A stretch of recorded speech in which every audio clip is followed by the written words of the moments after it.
Bonjour, je m'appelle Aminata, je suis collégienne en classe de 5e au collège Stéphane Mallarmé. Je vais vous présenter le troisième plateau du Media Lab et on parle sur l'orientation des jeunes.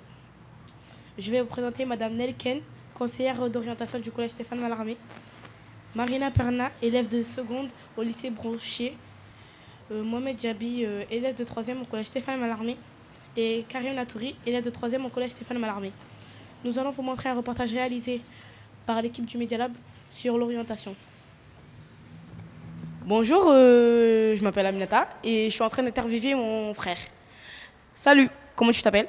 Bonjour, je m'appelle Mohamed. Je m'appelle Natoul Karim. Sheima, Sarah, Mariam. Sausen. Moi, je m'appelle Ayman. L'Abdenour. Johan. Camélia. Bonjour, je m'appelle Sabrine. Et tu veux faire quoi comme métier plus tard? J'aimerais faire pompier. Auxiliaire de péricultrice. Policière. Infirmière péricultrice. Je voudrais faire médecin généraliste. Médecin spécialiste. Plus tard, j'envisage de faire ingénieur. Ingénieur en génie civil. Je suis un mécanicien. J'aimerais devenir médecin généraliste. D'abord, je veux faire aide-soignante et par la suite, je voudrais être chanteuse. Ah, chanteuse. Est-ce que tu sais quelle orientation tu dois suivre? Qu'est-ce que tu dois faire? Je dois avoir un bac S. Seconde générale, après première S, terminale S, pour faire enfin bac S. Après, je vais dans une école de médecine. Après, pour minimum 10, 11 ans. Je vais aller en lycée professionnel pour passer un bac pro ASSP. Il faut faire un lycée général, après avoir le bac et après 2 ans de formation. Je vais devoir passer un concours. Donc, pour faire ingénieur, il faut soit passer par une classe prépa ou soit une IUT. Normalement, je dois faire un bac pro. Après mon bac S, si je le passe, Oui. j'aimerais aller en faculté de médecine. Et est-ce que tu as des proches, des amis proches, de la famille qui t'aident en fait? Oui, j'ai mon frère qui me conseille beaucoup, ma professeure principale qui m'organise des mini-stages. Oui, mon professeur principal. Et quand j'étais partie à Métirama, il y a des policiers qui m'ont informée. Oui, il y a toi. Oui. Il y a mon père, ma mère. Il y a aussi Sagaf. Et il y a la conseillère d'orientation qui est au collège. Il y a ma famille, la conseillère d'orientation. Ouais. Il y a Internet aussi. Et sur les sites des métiers. Et voilà.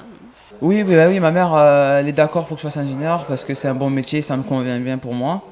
Voilà, j'aime bien diriger, avoir un groupe, voilà, Ouais. faire un peu le chef. Ouais. Et donc aussi, j'ai un proche que je connais Oui. qui est central, c'est pas loin de chez moi. Et donc, il m'en a parlé tout ça. Et voilà, je suis vraiment motivé pour devenir ingénieur.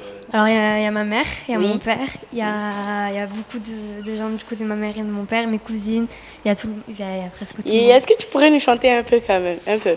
Tomorrow ain't too far away. You will get back yesterday. Bobby, around now. We go around now. So get up, man, now. Oh, chante bien. Hein. Bon, merci. Merci à vous.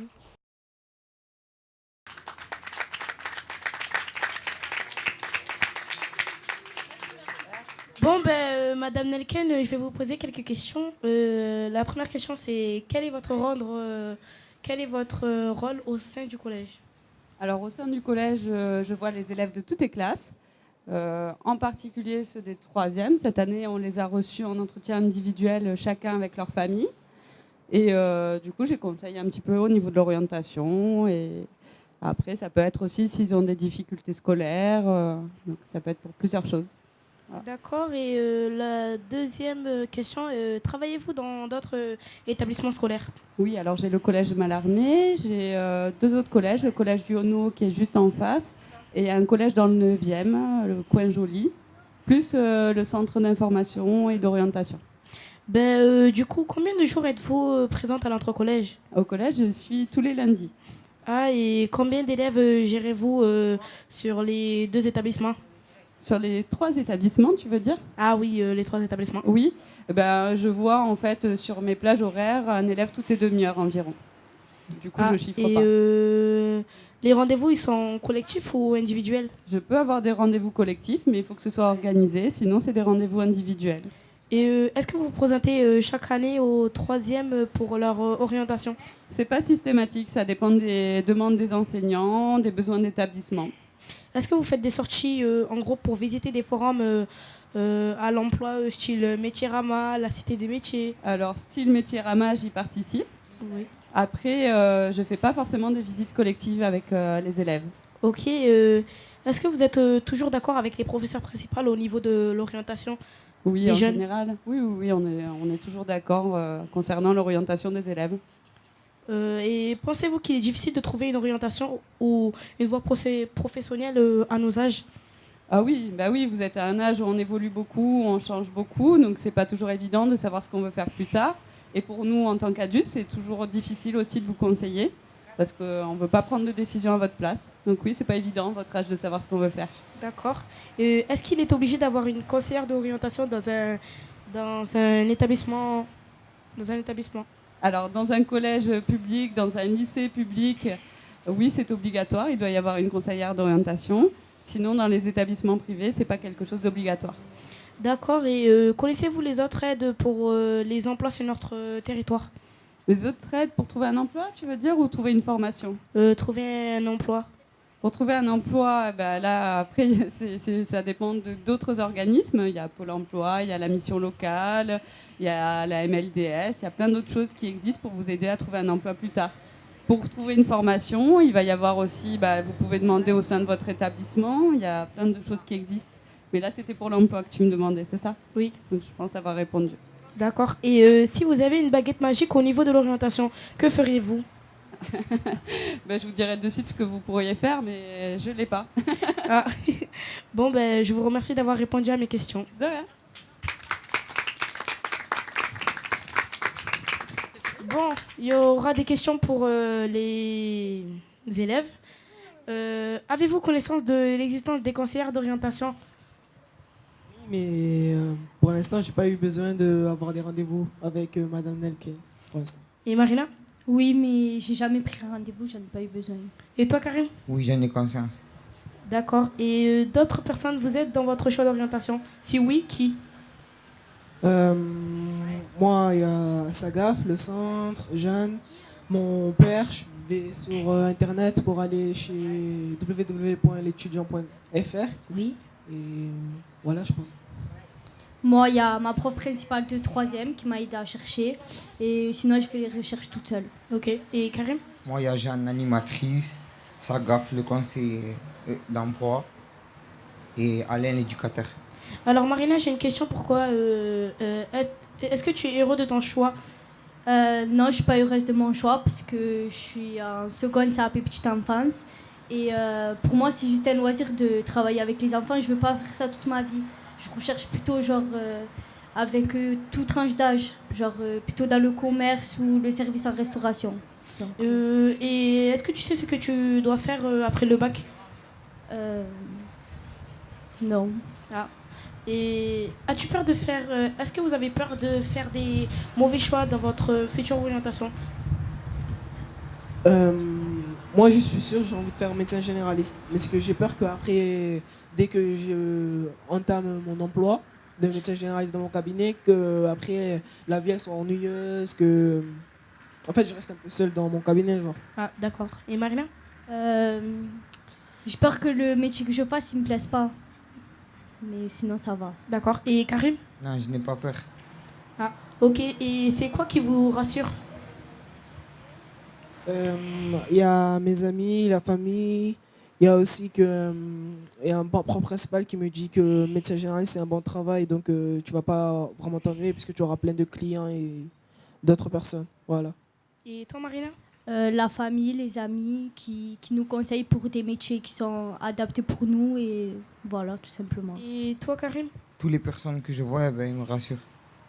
Et une question pour vous tous. Dans 10 ans, vous vous voyez comment? À 10 ans, je me vois dans mon cabinet de médecin généraliste avec un bon salaire, un bon niveau, que je sois en fait reconnu dans le domaine de médecin généraliste aussi. Ah, d'accord. Et toi, Marina? Je sais pas. Je sais pas. Tu te vois pas trop? Non. Ah, d'accord. Et Karim? Dans 10 ans, je me vois marié, pompier et habiter dans une villa. Alors, merci de votre participation et de vos réponses honnêtes. Je laisse la parole à Eric pour finir ces interviews par un échange convivial. Bonne fin de journée. Merci. Merci, au revoir.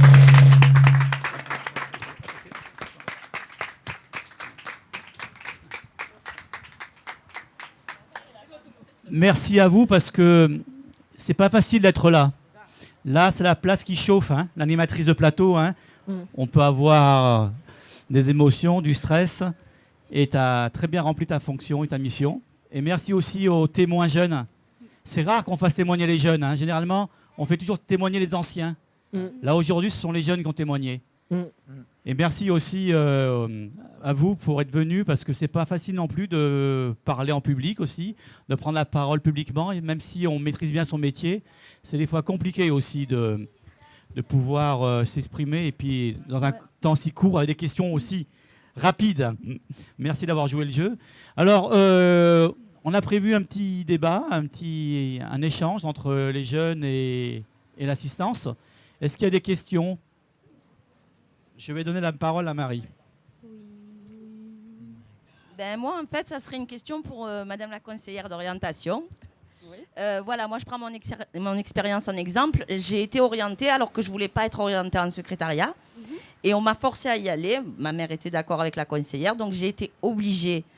Et j'ai eu la même expérience avec ma nièce quelques années plus tard. Ils voulaient l'orienter vers une branche et elle voulait autre chose. Pourquoi on oblige les enfants à faire un truc qu'ils ne veulent pas ? Alors, obligé, je sais pas. Pour moi, ça m'est jamais arrivé d'obliger quelqu'un à choisir, puisque le choix revient à la famille et à l'élève. Ensuite, il faut prendre en compte certaines réalités qui sont les résultats scolaires.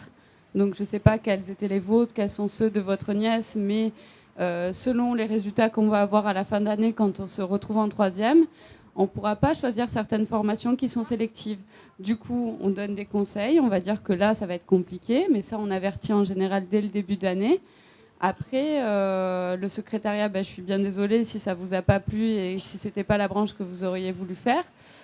Je pense qu'à chaque période de sa vie, on peut se reconvertir, repartir vers une formation qui nous plaît. Là, je prends ton exemple. À mon avis, tu vas faire une autre formation. Tu auras la possibilité de regagner quelque chose qui te plaît. Et c'est ça qu'il faut avoir comme objectif. C'est que peut-être à ce moment-là, on ne fera pas ce qu'on veut. Et plus tard, on pourra retourner vers quelque chose qui nous plaît. Après, voilà, sur l'obligation, moi, je ne suis pas tout à fait d'accord parce qu'un établissement ne peut pas obliger. Il a des contraintes. Et il y a cette réalité-là. Voilà. Oui, mais vous me dites, par rapport aux notes, on a dit ça à ma nièce, parce qu'elle ne pouvait pas aller en routier, parce qu'elle n'avait pas d'assez bonnes notes. Je suis allée voir, moi, le directeur du collège, du lycée. Lequel ? La Floride. Oui. Et il l'a prise. Alors que là, la conseillère lui avait dit non. C'est une sélection particulière parce que là, pour tout ce qui est voie professionnelle, donc le bac pro, le CAP, ça passe sur AFELNet. C'est un ordinateur qui décide, en fait. Toutes les notes des élèves vont être rentrées et elles seront comparées aux notes des autres élèves. La conseillère, peut-être qu'elle lui a dit ça ne sera pas possible, ça sera compliqué, mais elle ne lui a pas interdit de mettre ce vœu-là. Enfin, je pense pas. Si ? Ah, bon, alors je trouve ça... Je l'ai imposé. Ah. Bon. Merci quand même. D'accord.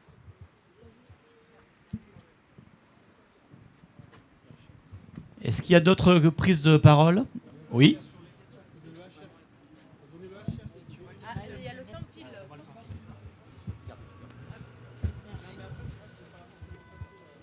Oui, bonjour. Je voudrais savoir si l'orientation en troisième n'est pas un peu prématurée. Est-ce qu'en troisième, ils ont assez connaissance de ce qu'ils veulent faire ? En troisième, oui, ça peut être rapide pour certains élèves. Donc, il y a des personnes en troisième, et c'est normal, ils ne savent pas du tout quoi faire, ils ne savent pas du tout ce qui peut les intéresser. Donc, oui, ça peut être précoce.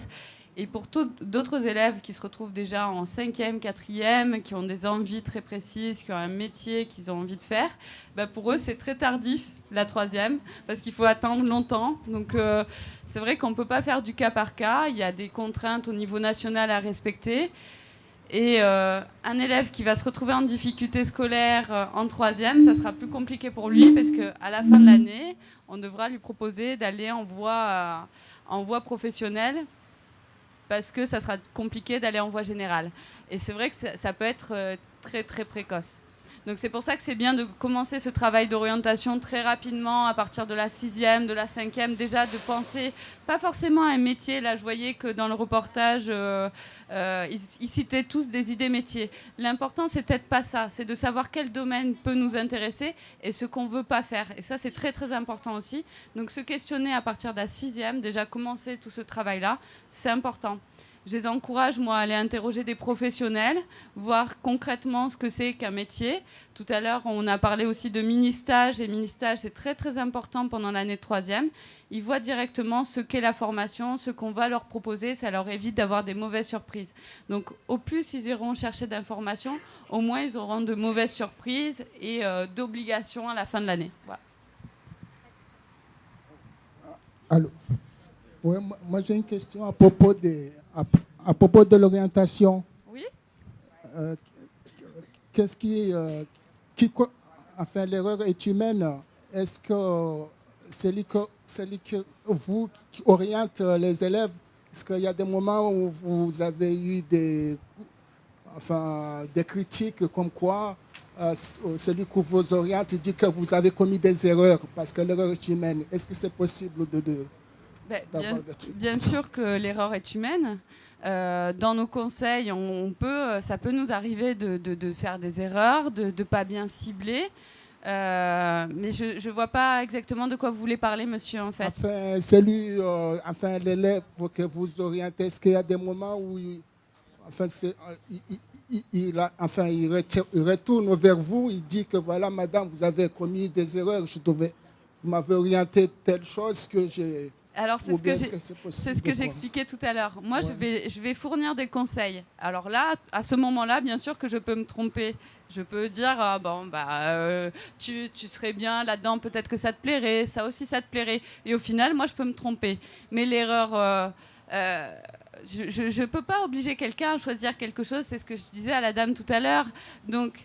à ce moment-là, l'élève qui va dire il y a une erreur qui a été commise, ça vient de plusieurs personnes et ça ne vient pas d'une personne en particulier. C'est ça que vous voulez dire, monsieur, hein? Oui. Donc, non, oui, peut-être dans le conseil, voilà. Je ne vois pas à quoi répondre d'autre. Bonjour. Oui. Moi, j'ai une question. Quels sont les moyens que vous disposez pour aider vos élèves à la recherche de stage ? À la recherche de stage, oui. Alors il y a des 3e spécifiques où là ils font des stages tout au long de l'année. Oui. Le stage en 3e, c'est une semaine au cours de l'année. Et moi, concrètement, c'est vrai que je suis nouvelle dans le secteur. Je ne connaissais pas très bien les entreprises. Après, je peux les aider au niveau du CV, de la lettre de motivation, puisque ça fait partie de ma formation. Mais pour trouver un stage, c'est vrai que je ne pense pas être d'une grande aide. Donc, qui pourrait les aider? Alors, là, il y a l'entourage, les connaissances. Je pense que les professeurs principaux les aident beaucoup dans ces démarches-là, il me semble. Et ensuite, qui pourrait les aider? C'est eux aussi, en tant que futurs adultes, de réaliser ce genre de démarche. Hein. Pour certains, ils sont très jeunes, c'est des 3e et... ils connaissent peut-être pas le monde de l'entreprise, aller seul pour faire des demandes de stage. Je trouve que les moyens sont plutôt faibles pour Pour une semaine de stage à l'année en 3e. Moi, je trouve que c'est sûr que c'est compliqué, mais c'est une démarche vers l'autonomie aussi. Et c'est vrai que je trouve qu'ils sont quand même beaucoup aidés tout au long de leur scolarité. Là, c'est un premier pas vers l'autonomie. Après, c'est plus ou moins facile pour les élèves. C'est vrai que ça peut être compliqué selon le stage qu'ils vont chercher. Moi, ça m'est déjà arrivé de contacter des entreprises directement pour eux. Mais quand on parle à une entreprise et qu'on cherche un stage pour être avec eux toute une semaine, je trouve que se faire aider d'un adulte, c'est pas toujours bien vu non plus. Moi, j'ai été recruteur et je sais qu'un élève qui va se présenter avec ses parents, ça le fait pas tellement. Voilà. D'accord, merci.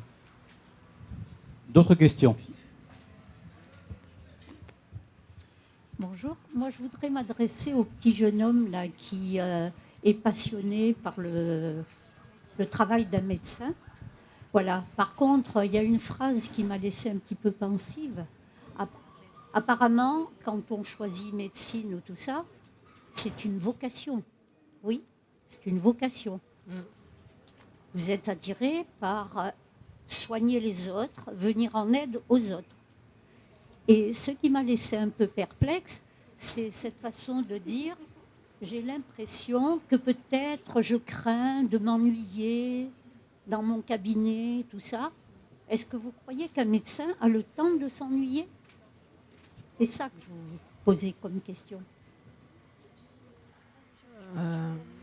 Pendant mon stage, alors j'ai été dans un cabinet de médecins généralistes, mais à chaque fois environ chaque demi-heure, alors ils avaient un client, mais c'est que moi je faisais rien, donc je pense que c'est de ma situation que j'ai vue en fait, pas des autres, pas du médecin. Pas du médecin lui-même. Ah, Ouais. d'accord. Non, parce que je ne comprenais pas. En principe, c'est une vocation, on est attiré par ça, de venir en aide aux autres, et je ne comprends pas qu'un médecin puisse s'ennuyer. Il y a quelque chose qui vous fait rire, jeune homme?